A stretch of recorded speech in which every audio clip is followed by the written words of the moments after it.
dinding berdentang satu kali. Tanda waktu baru memasuki pukul 1 siang. Masih ada 2 jam ke muka, waktu yang diperjanjikan akan tiba. Namun Hans sudah tak sabar ingin cepat berjalan ke Wilhelmina Park, tempat ia akan bertemu Kirani, gadis cantik dan molek yang telah menawan hatinya. Inilah kali pertama ia akan berhadap-hadapan dengan seorang gadis di sepanjang hidupnya. Belum pernah terjadi ia berjanji dengan seorang wanita, meski hanya sekedar teman biasa, untuk bertemu dan akan berbincang berduaan saja. Pengalaman pertama yang akan dijalaninya ini membuatnya begitu gelisah, sehingga keringat dingin mengucur deras di sekujur tubuhnya. Biarpun begitu, perasaan ingin cepat bertemu sang gadis pujaan telah menggesa Hans untuk tiba lebih awal di tempat yang diperjanjikan. Sebelum pukul 2, Hans telah tiba di taman. Tiba di tempat itu, matanya diliarkan mencari tempat yang nyaman dan terlindung untuk menunggu si pengganggu hati. Di sebuah bangku panjang, di bawah pinus besar, ia berlabuh dengan dipenuhi perasaan yang tak menentu. Lewat 1 menit dari waktu yang diperjanjikan, Kirani tiba. Tak sulit baginya untuk menemukan sosok pemuda yang hendak ditemuinya. Cepat ia menemukan Hans yang menunggunya dengan begitu gelisah. Penampilan Hans menimbulkan rasa geli di diri Kirani. Menggunakan kemeja lengan panjang yang dimasukkan ke dalam celana panjang berbahan kain, lengkap dengan sepatu sotik dan ditambah tas besar yang sekarang diletakkan di sisi duduknya, membuat penampilan Han seperti hendak mengajar di muka kelas saja. Sambil menahan rasa gelinya, Kirani berjalan pelan mendekati Hans dan berhenti ketika jarak antara dirinya dengan Hans tinggal sedepa saja, di mana mata mereka dapat saling pandang memandang dengan jelas. Sejujur selamanya kedua pasang mata itu saling beradu, namun Hans langsung kalah dalam pertarungan itu. Pandangan mata Kirani seolah magnet yang telah menyedot segala persendihan yang menyokong tubuh Hans, sehingga lemaslah yang dirasa Hans. Bibir Hans yang merah tampak bergetar, kentara sekali dilihat, tak terkecuali oleh mata kejoranya Kirani. Kalau sudah begini kejadiannya, ingin rasanya Hans pergi sejenak guna menenangkan diri dan menenangkan hati. Kirani bukannya tidak tahu dengan apa yang sedang melanda diri Hans, namun ia ingin bersikap seolah tidak tahu, meski ia dapat menyimpulkan dengan jelas apa yang ada di hati Hans saat ini. Berbeda sekali laku Kirani hari ini. Tidak seperti biasanya ia berhadapan dengan seorang pemuda yang baru dikenalnya, mencobai dan mengusilinya terlebih dahulu. Sikapnya sekali ini sungguh bukan ciri dari Kirani yang dikenal. Mungkin saja Kirani langsung jatuh iba melihat mata Hans yang menyorot sendu dan air mukanya yang keruh, seolah ada derita batin yang sedang meliputi diri pemuda itu. Sesungguhnya Kirani tak tahu persis dengan keadaan Hans yang sebenarnya. Ia hanya menebak-nebak saja syair-syair Hans yang membawanya pada tebakan itu. Dan tebakan itu tak jauh meleset. Memang Hans selalu merasa sedih akan hidupnya yang dipikirnya selalu dirundung kemalangan. 10 tahun silam, ia ditinggalkan ibunya, tempat curahan hatinya untuk selama-lamanya. Sejak saat itu hatinya kosong, hampa tak berdaya. Saat sekarang ia hanya punya Syam, tempat ia mencurahkan segala isi hatinya. Memang Syam dihadirkan ke Batavia sebagai penopang hidup Hans semata, pengganti ibu yang telah tiada. Sekarang Hans merasai ada sesuatu keanehan dalam dirinya, seperti menemukan secercah sinar harapan baru yang membuatnya bersemangat menikmati hidup. Belum terang apa yang sedang berlaku pada dirinya, namun yang jelas tak pernah ia merasa bergairah serupa ini. Berharap-harap berjumpa dan berkehendak hati pada seorang lawan jenis. Sedari kemarin ada satu pertanyaan yang selalu menggelayutinya. Apakah ia sedang jatuh cinta pada Kirani? Tapi jangankan melisankannya, membatin pun ia takut. Sehingga pertanyaan itu hanya dipendamnya saja di hati. Seandainya gadis itu bukan Kirani, maulah ia bertanya kepada Syam. Tapi gadis itu Kirani, teman sahabat karibnya itu. Takut ia kalau ternyata Syam pun menyukai Kirani.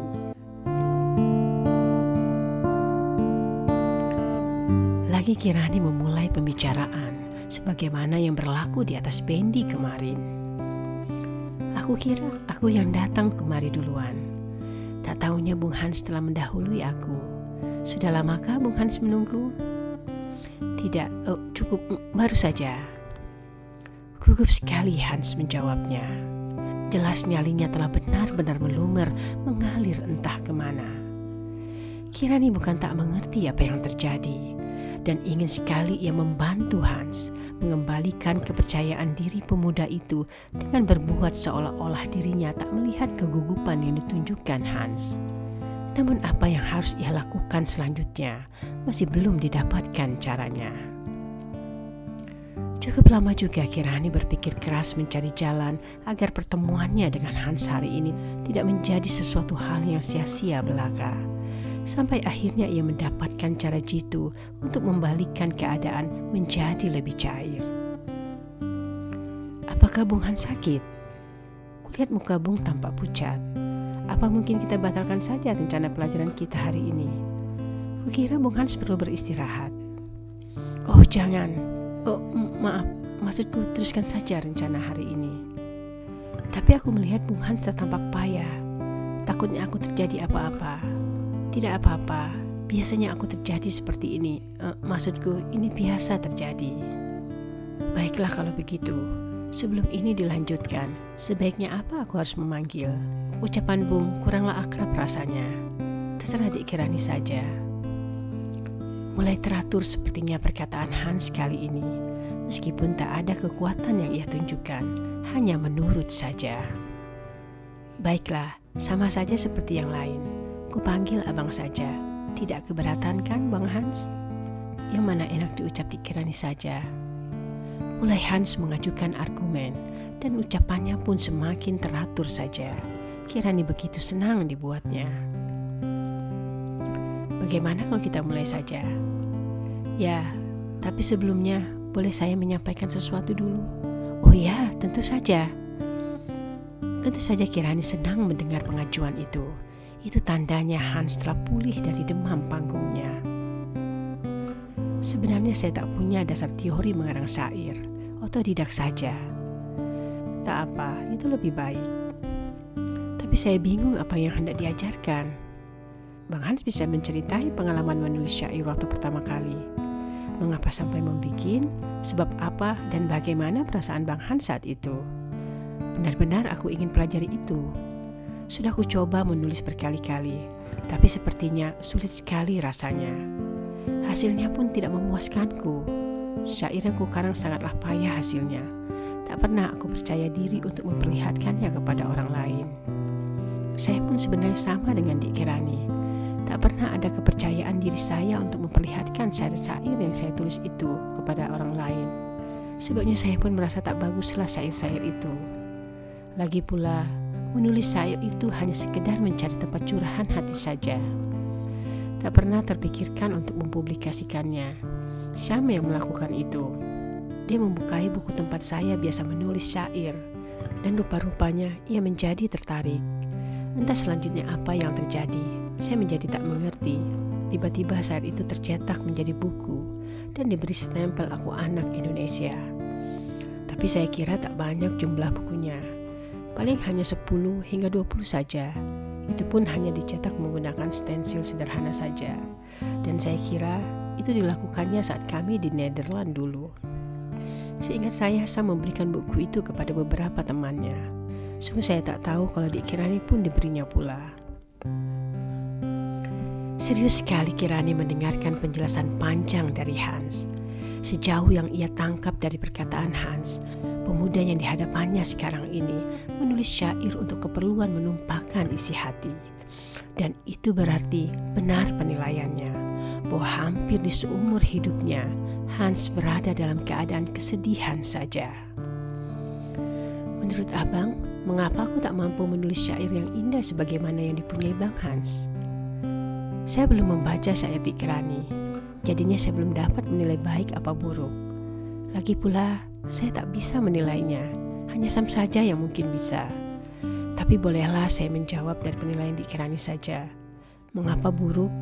Saya kira karena Dik Kirani hidupnya selalu bahagia, senang dan sentosa selalu. Tak pernah Dik Kirani mengalami masa kesedihan seperti yang selalu saya alami.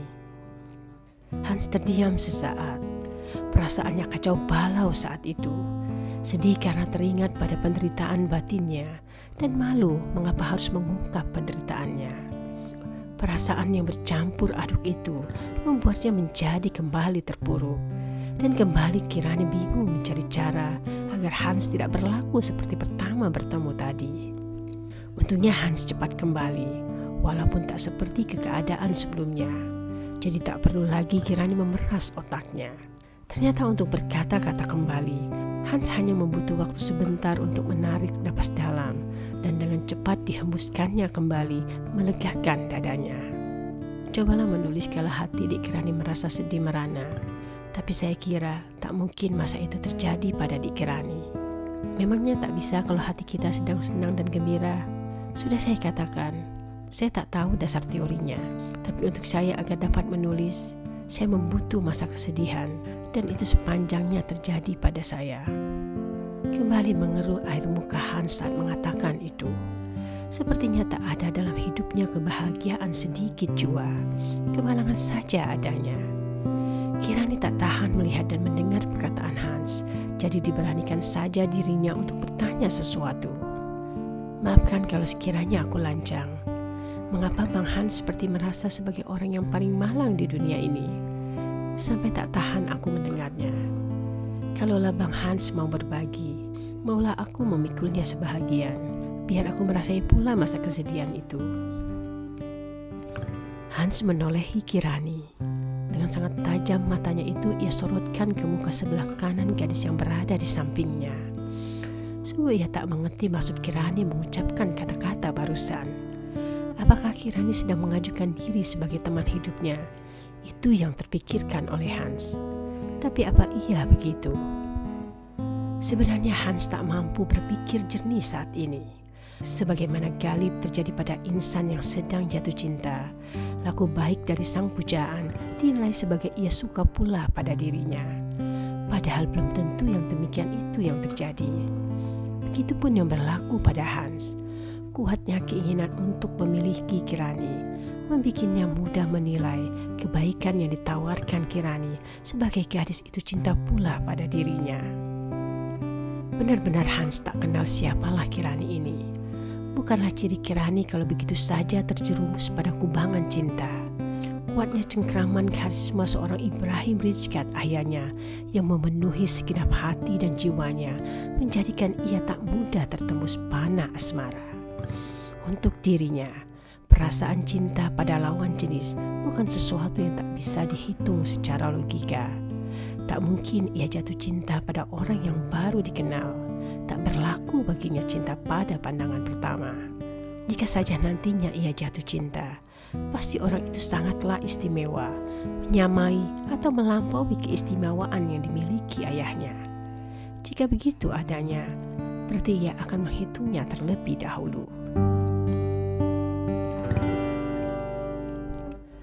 Mata haru Hans masih lekat memandangi dari samping gadis yang duduk di sebelahnya. Kirani bukannya tak tahu kalau Hans sedang menyorot dirinya, tapi ia berlaku biasa, tak kikuk ataupun senang.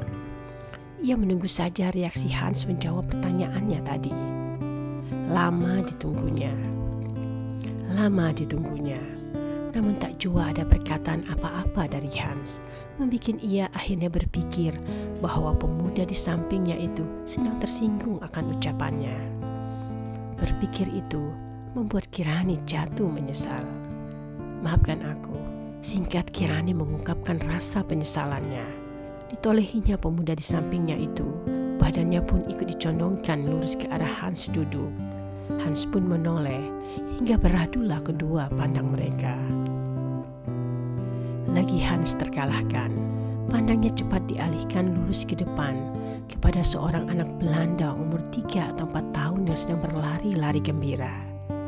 Di belakang anak kecil itu ayahnya, juga Belanda, berlari kecil mengikuti dari belakang seolah mengejar sang anak. Gembira sekali anak itu dapat bermain-main dengan ayahnya yang sangat mengasihinya di taman itu. Laku kedua orang itu dilihat pula oleh Kirani, dan baginya itu hal yang biasa saja, namun tidak untuk pemuda di sampingnya.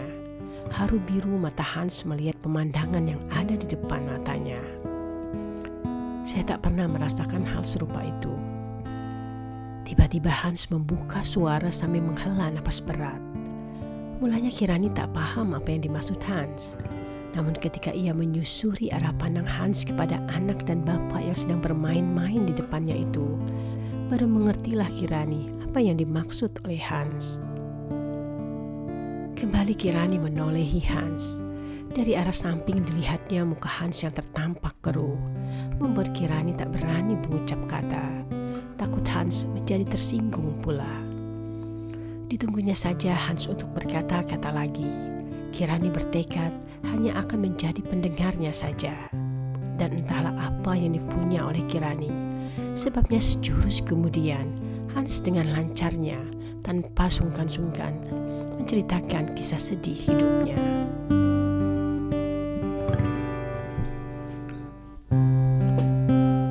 Kirani bawa buku syairnya. Tanpa menjawab, Kirani langsung merokok isi dalam tasnya. Dikeluarkannya buku Aku Anak Indonesia dari dalamnya. Bisa Kirani bacakan syair pada halaman 31. Dan tanpa bertanya apa-apa pula, Kirani langsung membuka halaman yang dimaksud oleh Hans dan langsung pula membacakannya. Kematian. Ibu, mengapa pula engkau timpahkan padaku perkara yang mengguncang jiwa? Tak mampu ku memikulnya, hatiku merana, jiwaku pula serupa badan sudah tak bernyawa. Ibu, kematianmu menciutkan nyaliku. Tak sanggup ku berdiri menatap dunia yang kan menertawakan anak yang tak pernah berayah. Selesai Kirani membaca syair itu, ia kembali menatap Hans, menunggu dan berharap penjelasan yang mungkin akan disampaikan. Syair itu jawaban dari syair yang dibaca di Kirani kemarin. Menjadi terpaku saja Kirani mendengar perkataan Hans, karena sesungguhnya ia belum dapat menangkap secara pasti makna dari kedua syair yang disebut Hans. Ia menunggu penerangan lebih lanjut. Semua orang mengenal saya sebagai putra dari Pilih van Deventer yang kaya raya dan baik budi. Tapi sejauh yang bisa saya ingat, tak pernah saya merasakan belayan kasih sayangnya. Ingin sekali rasanya saya dapat bermanja-manja dengan dirinya, seperti anak di depan itu. Tapi selalu saja saya ditolaknya. Pada saat saya masih anak-anak, saat saya belum tahu rasanya sakit hati, saya selalu berusaha dapat mendekat dan bermain-main padanya. Tapi selalu ia pergi, ataukah memanggil mami, ataukah bedinda yang mengurus rumah kami untuk menjauhkan saya dari dirinya. Sedih sekali rasanya saat itu. Memang tak pernah ia memarahi atau memukul. Tapi sungguh, saya lebih suka kalau ia melakukan itu daripada menolak dan membiarkan seolah saya ini tak pernah ada saja. Ketika saya mulai beranjak besar, tahu rasanya sakit hati. Hal serupa itu tak pernah saya lakukan lagi. Sedih dan sakit hati ditolak secara begitu membuat saya mendendam padanya. Tak mau saya diperlakukan seolah saya ini najis kotor yang tak layak berdekatan dengannya. Pada saat itu pula baru saya sadari kalau perlakuan papi tidak saja terjadi pada saya, tapi juga pada mami. Sungguh saat itu saya baru mengerti kalau mami dan papi tak pernah tidur dalam satu kamar. Sebenarnya memang ia jarang pulang ke rumah karena usaha yang dijalankannya mengharuskan dia pergi ke kota lain hingga ujung Sumatera sana. Jadi wajar saja hal ini tak cepat saya ketahui. Tapi anehnya, mami menikmati saja perlakuan itu.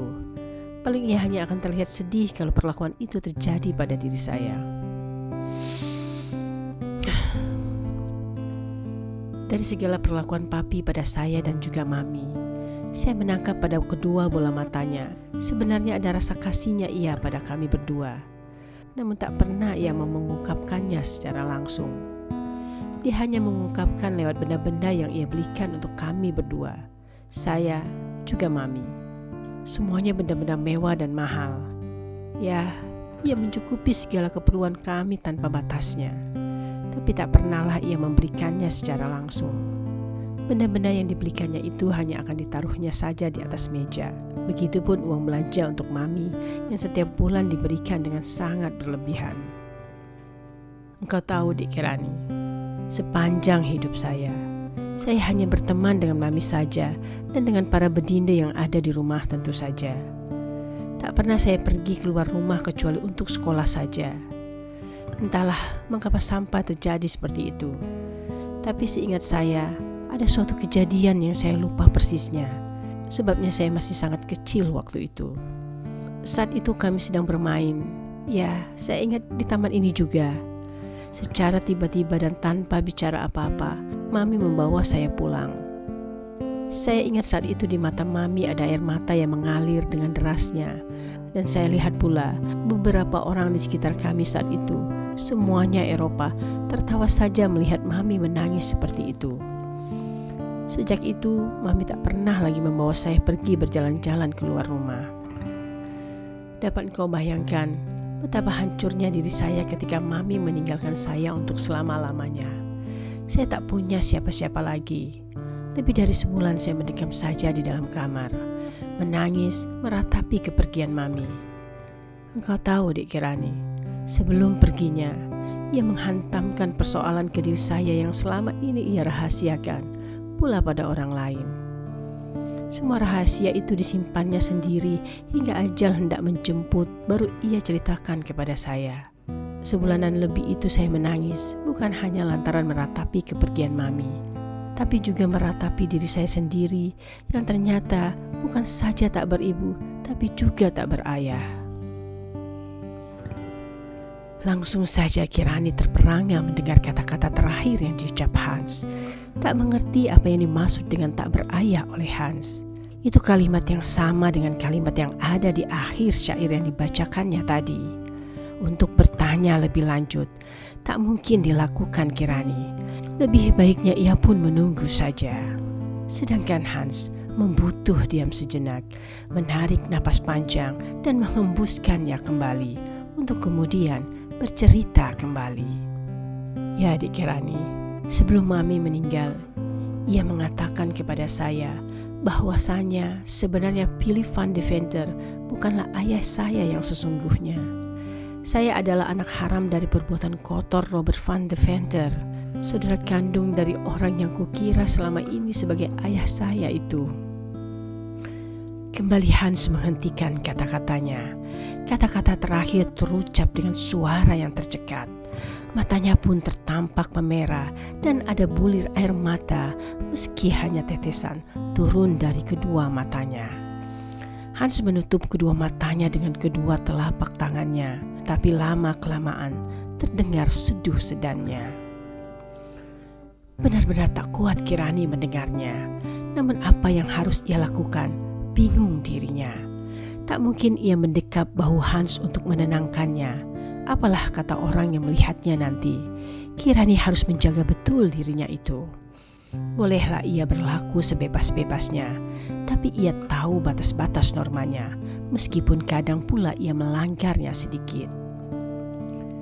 Dengan rasa penuh haru, Kirani terus memandangi Hans yang masih saja menelungkupkan tangan di mukanya, menutup burayan air mata yang kian menderas. Lagu Hans serupa itu benar-benar tak menunjukkan ia sebagai seorang lelaki jantan yang kan malu terlihat menangis, apalagi di hadapan wanita, terlebih pula yang begitu dicintainya. Untungnya Kirani tak pernah mempersoalkan adab serupa itu. Baginya, lelaki ataupun wanita tak bolehlah menahan hati hanya karena adab yang diperlakukan manusia. Kecuali itu memang sesuatu yang kodrati, barulah ia akan persoalkan. Baiknya aku teruskan cerita ini. Tiba-tiba Hans membuka suaranya lagi. Nafasnya masih tersengal-sengal. Air hidung turun naik dihisapnya, kadang pula disekanya. Kusut sekali mukanya, tertampak sekali ia menahan deritanya. Mami menceritakan bahwa sebenarnya lah dia dan papi, maksud saya Philip Deventer, memang punya kisah asmara sebelumnya.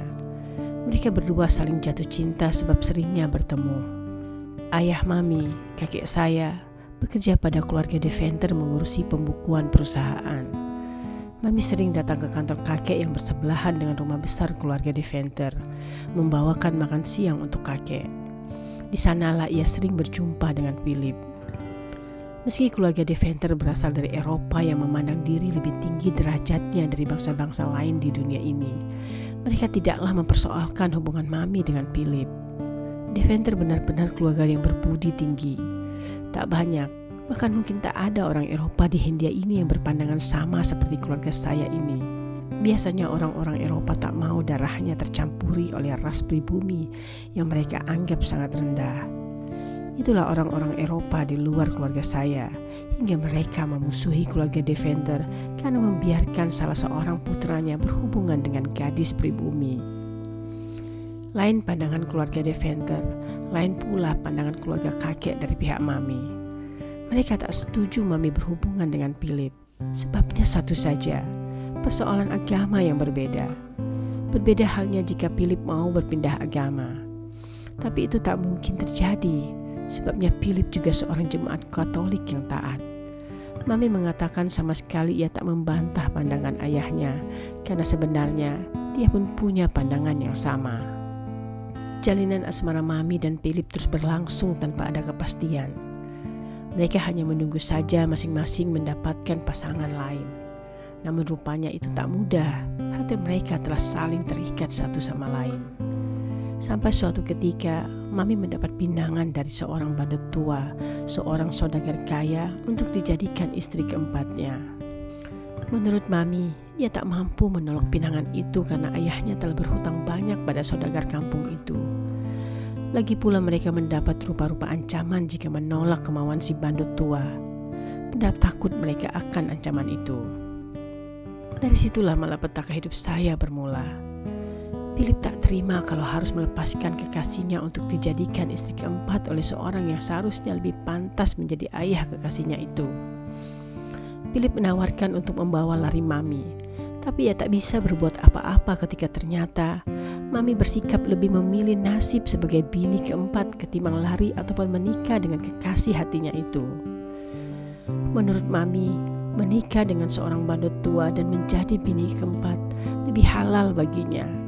Sungguh aku tak mengerti dengan jalan pikiran Mami itu.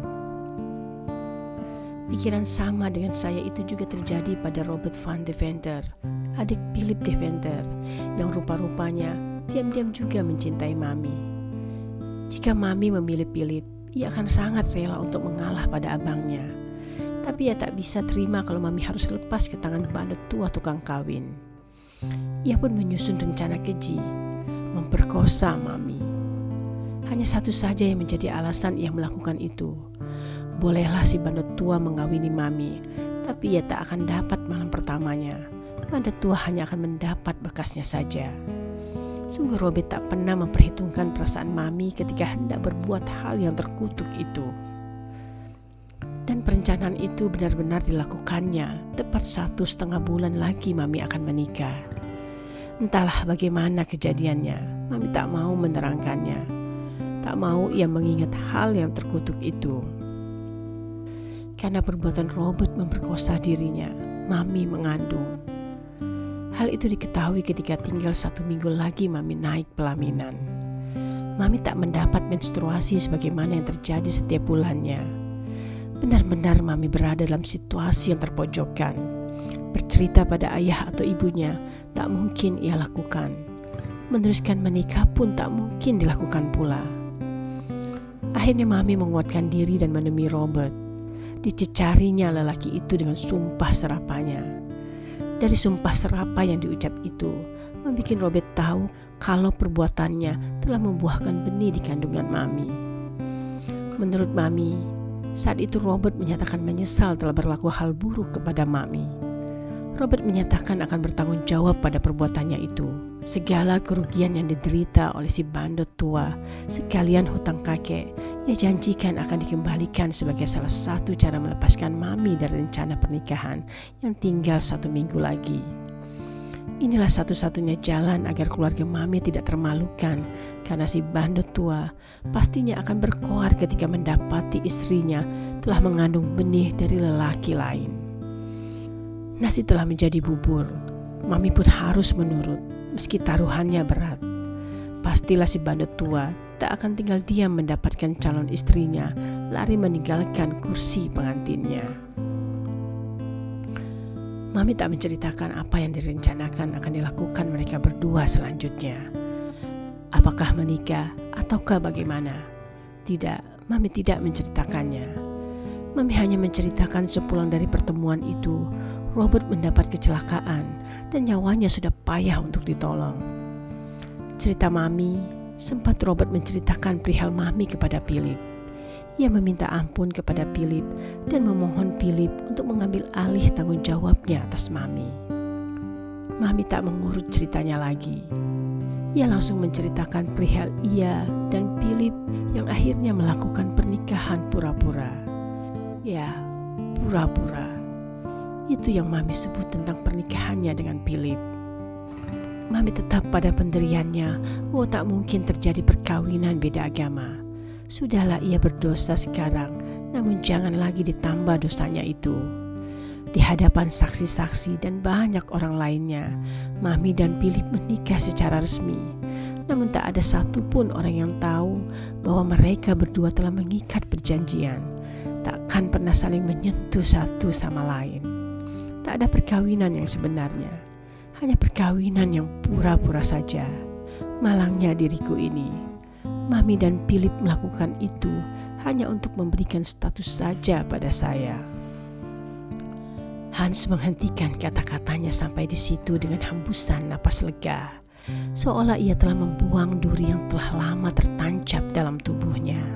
Lancar benar ia mengakhiri cerita, tak tersendat oleh isakan tangis. Kemudian ia meluruskan pandangnya ke depan, menyusuri cakrawala nan luas yang membentang, dan seluas itu pula ia rasakan hatinya sekarang. Rasa damai setitik-setitik menyusup ke dadanya yang belum pernah ia rasakan sebelumnya. Menceritakan kisah pilunya ternyata menjadi obat buat dirinya. Sungguh benarlah perkataan orang bijak, menyelesaikan persoalan pelik bukan dengan menghindarinya, tapi cobalah dengan menyelaminya. Dan Hans telah melakukannya.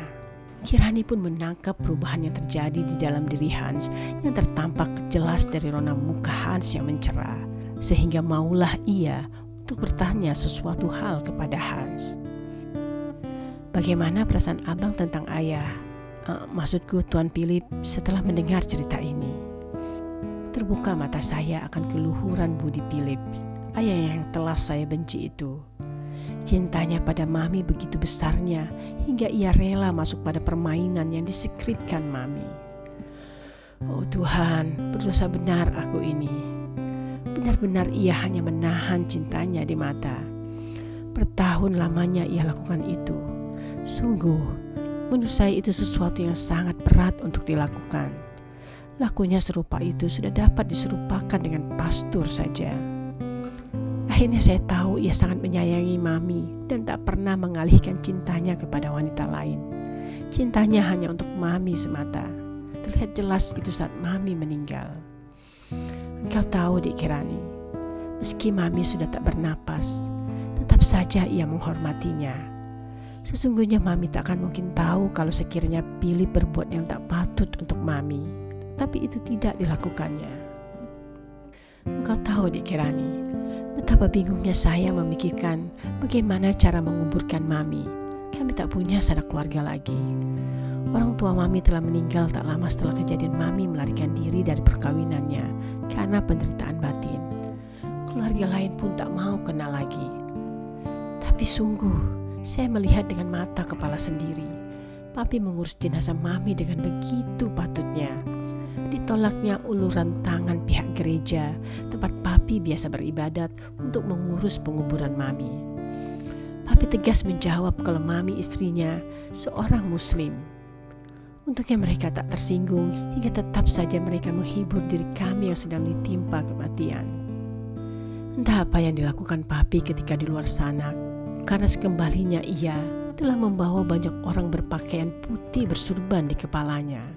Mereka diminta Papi untuk menghantar kematian Mami dengan doa-doa. Malam itu, rumah kami tidaklah seperti biasanya. Ada banyak orang, jemaat Habib Ali setelah ku ketahui nama pemimpinnya, dan juga jemaat dari gereja yang tetap menunggu memberi penghiburan kepada Papi. Sayangnya keramaian itu karena adanya kematian Mami. Esok paginya Mami dikuburkan di kampung tempat Habib Ali tinggal. Sungguh saya tak mengerti apa yang telah diperbuat Papi, tapi saya duga ia telah menceritakan segala persoalan Mami kepada Habib itu, hingga ia mau mendoakan dan mensolatkan, pula menguburkan Mami secara Islam. Bukankah haram hukumnya melakukan hal serupa itu kepada orang yang bukan Islam? Pastilah Papi meyakinkan Habib dengan cerita seperti yang Mami ceritakan kepada saya. Dengan perasaan sedih dan bahagia saya mengikuti penguburan Mami. Sedih karena kehilangan orang yang paling berharga dalam hidup saya. Bahagia karena banyak orang menghantarkan kepergian Mami, jemaah Habib dan jemaat dari gereja. Sungguh itu pemandangan yang sangat indah bagi saya saat itu, karena Mami di akhir hidupnya mendapat penghormatan yang layak ia dapatkan. Dan engkau tahu pemandangan apa yang saya lihat? Saya melihat Papi mengucurkan air mata, menangis sederas-derasnya di atas pusara Mami. Begitu pilu hatinya telah ditinggalkan istri pura-puranya, hingga ia membutuh seseorang untuk memapa dirinya pulang ke rumah.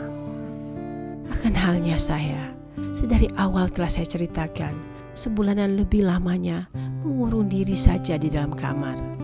Saya sedih lantaran Mami meninggal. Sedih sebabnya saya terlahir sebagai anak haram. Pula sedih karena rasa sesal telah menilai Papi sebegitu buruknya. Semuanya bercampur aduk hingga membuat saya gila. Ya adik Kirani, jiwa saya terganggu saat itu. Saya tahu bukannya Papi tak sedih melihat keadaan saya, tapi sedari awal kami sudah berjarak, dan jarak itu tetap saja ada meski Mami telah tiada. Keadaan saya yang tak berkawan lagi juga membebani pikirannya. Ia pun membawakan Syam untuk saya. Sebenarnya lah Sam adalah orang gajian untuk menggantikan dirinya. Sudah 10 tahun Mami meninggal.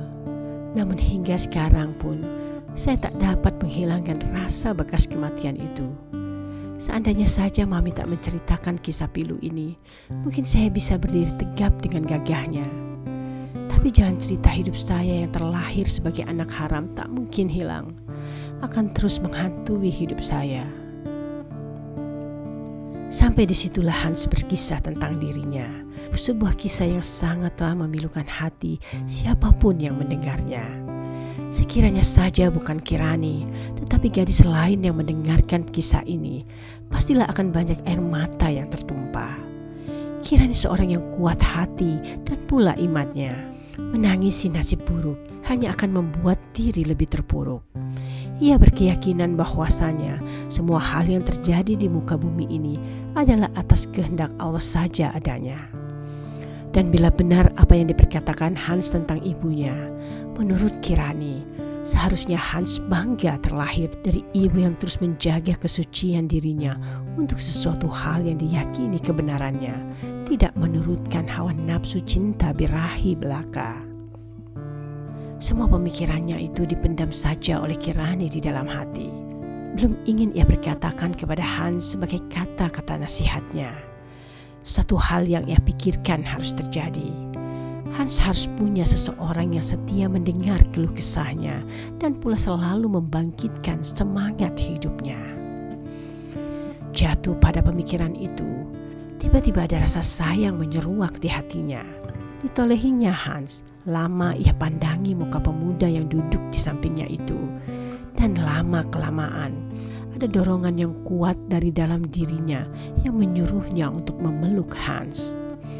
Setan iblis sedang mencobai imannya. Baru sekarang Kirani percaya pada perkataan guru mengajinya. Sesungguhnya agama melarang bagi seorang lelaki dan perempuan duduk berdua-duaan saja. karena pasti di antara kedua insan berlainan jenis itu akan ada setan yang akan selalu menggoda keduanya untuk berbuat dosa.